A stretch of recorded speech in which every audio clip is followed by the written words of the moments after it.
చూసారా? Hi friends, ఇలా నిమ్మకాయలన్నీ తీసుకున్నాను.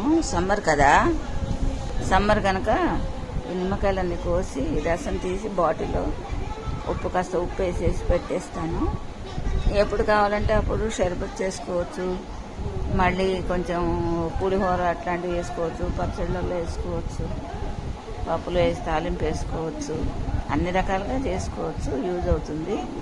అందుకని ఫ్రెండ్స్, మళ్ళీ ఒట్టిగా కూర్చొని కదా, ఏదో ఒకటి చేస్తుండాలి. ఈ మధ్యన పెట్టట్లేదు కదా, అందుకని ఇట్లా ముక్కలు కోసి రసం తీస్తాను ఫ్రెండ్. ఆ బాటిల్ నిండా నింపేసి ఫ్రిడ్జ్లో పెట్టేస్తాను. ఎప్పుడు కావాలంటే అప్పుడు వాడుకోవచ్చు. అప్పటికప్పుడు ఇంటికి ఎవరైనా చుట్టాలు వస్తారనుకోండి, ఇంకా కొంచెం కలిపి నీళ్ళు కలిపేసి పంచదార వేసి ఇచ్చేస్తాను సమ్మర్లో ఎవరన్నా వస్తే. అందుకని ఎండలో పడి వస్తారు కదా, అందుకని అవన్నీ చేసేస్తాను ఫ్రెండ్. చూడండి, ఇలా కోసి మొత్తం పిండి వేస్తాను, రసం పిండి కాస్త ఉప్పు వేసి దాంట్లో పెట్టేస్తాను, బాటిల్లో స్టోర్ చేస్తాను.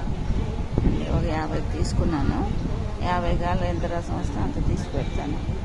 మళ్ళీ ఇంకోసారి తీసుకొచ్చి ఇంకో బాటిల్ ఇంటి పెడతాను. సమ్మర్ వెళ్ళిపోతుంది అట్లా.